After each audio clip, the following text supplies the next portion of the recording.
டாய்லெட்குள்ள dead பாடியா?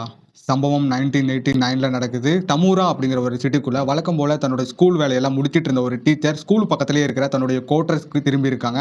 அப்படி குவார்டர்ஸ்க்கு போனவங்க நேரா டாய்லெட் பக்கமா போயிருக்காங்க. அங்க டாய்லெட்ட ஓப்பன் பண்ண உடனே அவங்களுக்கு அங்க ஒரு அதிர்ச்சி காத்துட்டு இருந்தது. அங்க என்னன்னா டாய்லெட் சீட்டுக்கு அடியில ஒரு மென்னோட லெக் தெரிஞ்சிருக்கு. அப்படி கால பார்த்தவங்க பயத்துல செப்டிக் டேங்க ஓப்பன் பண்றாங்க. ஓப்பன் பண்ண உடனே அவங்களுக்கு இன்னொரு அதிர்ச்சி காத்துட்டு இருக்கு. ஏன்னா அங்க ஒரு ஆளோட பாடி இருந்திருக்கு. உடனே போலீஸ்க்கு தகவல் சொல்றாங்க. போலீஸ் வந்த உடனே அந்த பாடியை எடுக்கிறதுக்கே ஒரு நாள் டைம் எடுத்துக்குது. ஏன்னா அந்த பாடி யூ ஷேப்ல இருந்திருக்கு. ஒரு வழியா அந்த பாடியை கஷ்டப்பட்டு போலீஸ் எடுத்துடுறாங்க. எடுத்தவங்க நேரா போஸ்ட்மார்ட்டம் ரிப்போர்ட்டுக்கு அனுப்புறாங்க. ரிப்போர்ட்ல அந்த பையன் அதே ஊரை சேர்ந்த 26 வயசு பையனும் அவனுடைய பேரு கனோன்னு சொல்றாங்க.